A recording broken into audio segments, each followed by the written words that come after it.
Thank you again, President Kovani, members of the College Board and executive staff, distinguished guests, graduates, and all of your families for being the distinct honor of being your commencement speaker today. This is such a privilege for me. When I think of commencement speakers, I think of esteemed members of the academic community, political figures, or celebrities. So when I was asked several months ago to do this, it made me pause and wonder why in the world they would choose me. What makes me so special? Sure, I am a proud member of our military, but so are well over 300,000 other people who are proudly serving. What is it about me that made me stand out? I don't believe that it is my military career. I feel it is my story about TCC and the mentorships and friendships that were formed here back in 1994, some of which have continued to be a significant part of both my personal and professional life even to this day. I am here to share with you that my formative college years at TCC are what have led me to this point in my life and career, and that, graduates, is why I am the perfect choice to speak to you tonight. I am not much for lecturing or giving advice on how to go out and conquer the world. Just the fact that you are all sitting here graduating shows that you have motivation and drive to accomplish your goals. So congratulations again, job well done. But I do love to tell stories, so please sit back, relax, and for the next few minutes, I would like to share with you my TCC story. I attended Great Bridge High School, and I was the child of two public school educators. It was always assumed that I would go to college, but I was an average student and graduated with honors, but nothing special. We won't even mention what my SAT score was. My father said that he would pay for 4 years at ODU, and I was adamant that I did not want to go to ODU. And please remember this for a little bit later in my story. Being an 18-year-old who knew it all, I said that I would transfer to ODU after 2 years and then go somewhere else. My father, being just as stubborn, replied that he would pay for 2 years at TCC until I figured out where I wanted to transfer. I was not happy at first. All of my friends were going away to schools throughout the state, and I felt like this was just going to be a continuation of high school. I felt left behind. I started TCC in the fall of 1994.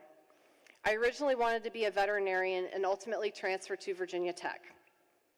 I don't remember what my exact course load was, but I took a decent amount of classes, including English, American history, and a few others. The class sizes, while larger than high school, were not overwhelming. The professors got to know the students on a first-name basis. Friendships and study groups were formed with fellow students. I remember fondly one of my classmates, Lou Ziegler, who was retired Navy and was going back to school for a second career. I appreciated his experience from having already been out in the world. Joe Antonarella was my English 101 professor. He was a transplant from New York, if I recall, and he was quite animated, but he always provided honest feedback on papers, and I valued his knowledge as a writer and professor.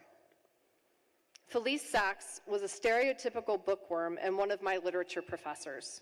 For those of you in the audience and some of the professors that may remember her office at the Chesapeake campus, it was a sight to see as it defied all laws of gravity as we know it.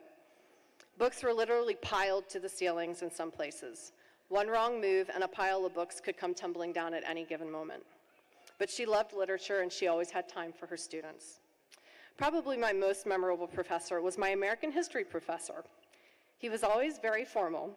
His name was Professor Renard. He called students by their last names. He also had a reputation for being one of the hardest professors. His exams were not multiple choice, but were essays, and you had to prepare for those exams. I can remember studying for those exams, lying on the floor in my parents' living room, furiously scribbling out my notes on paper, sometimes rewriting them several times. It was in this class where I truly discovered what my learning style was and how to study effectively. Some of those lessons learned I still use today to get through certification exams and boards with my job. But while Professor Renard had a reputation as a hard professor, whenever he gave lectures, the subject came alive. He pushed me to think critically and not just study for what was going to be on the test, and this has served me well the past 23 years. My first semester was a success, and it did wonders for my self-esteem. I was no longer an average student. My professors knew me and were involved in my education. I was actively engaged and flourishing as a student. I felt smart. I knew I could put my mind to something and I could accomplish it. In addition to my history class, I took calculus and did very well. Other students looked to me for help with studying, and soon I was approached about tutoring math in a recently established tutoring center on the Chesapeake campus. In high school, I had struggled with math, so this was a first for me. Again, my confidence soared. I started working in what was called the Learning Resource Center under the guidance of Cynthia Horan.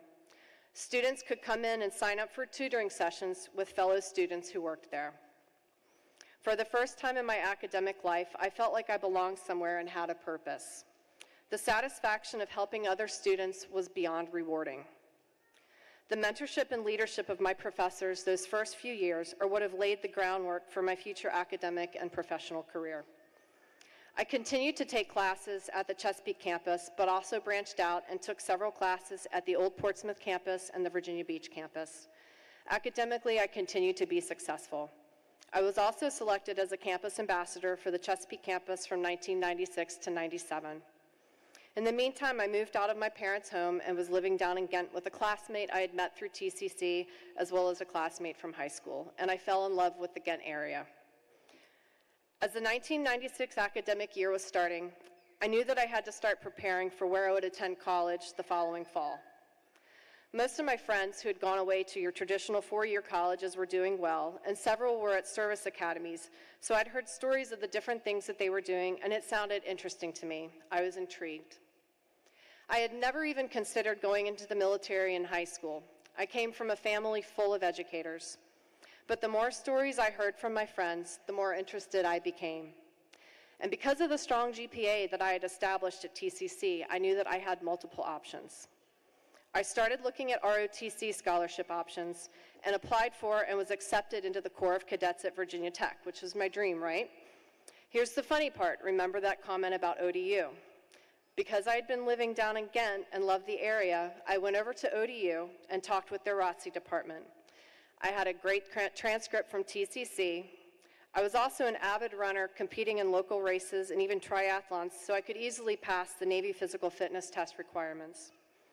I interviewed for a scholarship, and several weeks later was awarded a 3.5-year ROTC scholarship to ODU. At this point, Virginia Tech was no longer in my sights. ODU was now my first choice. And yes, I had to eat a little crow with my father on that one. Now let me get back to the mentors and people who have influenced me throughout my adult life. I have been very fortunate and can count several people in my life who are mentors, and one of them was because of TCC. It was the end of my second semester of American history with Professor Renard at TCC, and he said, "Miss Hoffman, can you please stop by my office after class?" I was scared. Had I messed something up? I came by and he asked me, "What are your plans for the future?" And I replied that I wanted to be a veterinarian. He replied very formally, something to the effect of, "You will do well with whatever you choose." I think it was sometime later that summer when he approached me about dog sitting for his beloved Springer Spaniel, Maddie.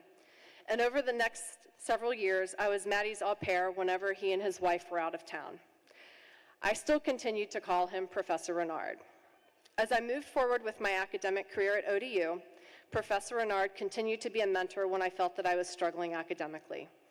I could always count on him to give me that boost of confidence that I needed. And when I graduated from ODU in 2000, he was right there along with my family. When I was an ensign on my first ship, we remained in touch on a regular basis while I was deployed. Here's where things start to get a little fuzzy for me.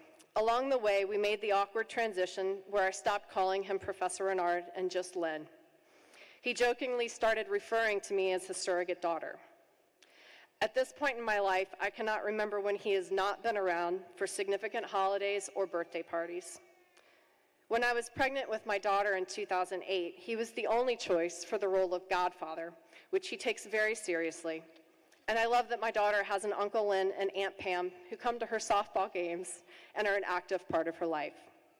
We have been through graduations, deployments, promotions, weddings, divorces, and deaths. He and his wife Pam are very much a part of our family, and they are my family.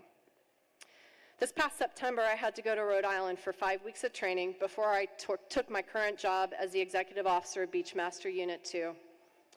While I was up there, I also had to take a command qualification examination, which was a 5-part test over a 4-hour period. I needed to pass it on my first time. I studied like I had never studied before. I reflected on how I would study in Lynn's classes, and I kept telling myself that by putting in the time and the effort, that the knowledge would be there. Lynn texted me on a regular basis while I was studying and continued to provide much-needed encouragement. Fortunately, all of my studying and hard work paid off, and I passed all 5 parts on my first try. I am a firm believer that had I attended ODU or another 4-year school immediately after graduation, I would have gotten lost in the shuffle of classes with 300 students. I would have been another young student in a sea of faces. I would not have gotten to know my professors on a personal level. I would not have received scholarships and graduated from college with 0 student loans. I do not think that I would be here standing this evening speaking to you in this uniform. I know in my heart that I am here today because of TCC. TCC gave me a solid academic foundation that transformed an average student into someone who knew that she was capable of succeeding. That is my message to all of you sitting here. Reflect on your time at TCC and remember those educators and mentors that made an impact on your life. Maintain those relationships with them even once you have left TCC and moved on to your next challenge, because you never know how important those people can become in your life. This is what makes TCC so unique and special. The individualized attention of the professors, the smaller class sizes, the personal touch. The educators who take a vested and personal interest in the success of their students.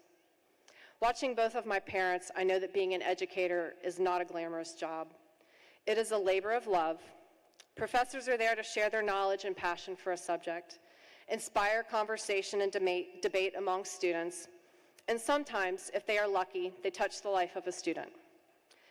I am sure that every single one of us can remember that one teacher or professor that made a lasting impression. For me, that professor is Lynn Renard. So thank you, Professor Renard, for being that educator who made a lifelong impact on both my academic and personal life. As you all sit here and prepare to move on to your next goal, please be sure to thank your mentors who were part of your personal TCC story. Thank you again for the distinct honor of being your commencement speaker and allowing me to share my story. Congratulations to all of you on your graduation, and I wish you all the best of luck in your future endeavors. Thank you again.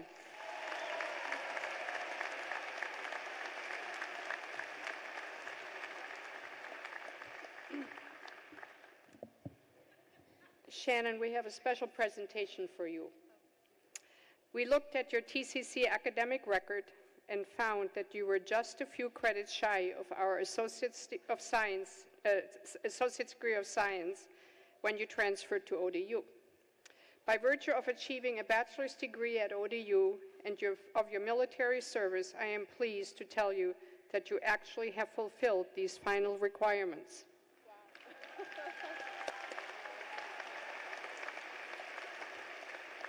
And so, Shannon, I am delighted this evening to present you with your diploma for an Associate of Science in Science from Tidewater Community College. You're also receiving the red, white, and blue honor cords worn by military-related graduates of TCC and a TCC alumni pin. Congratulations.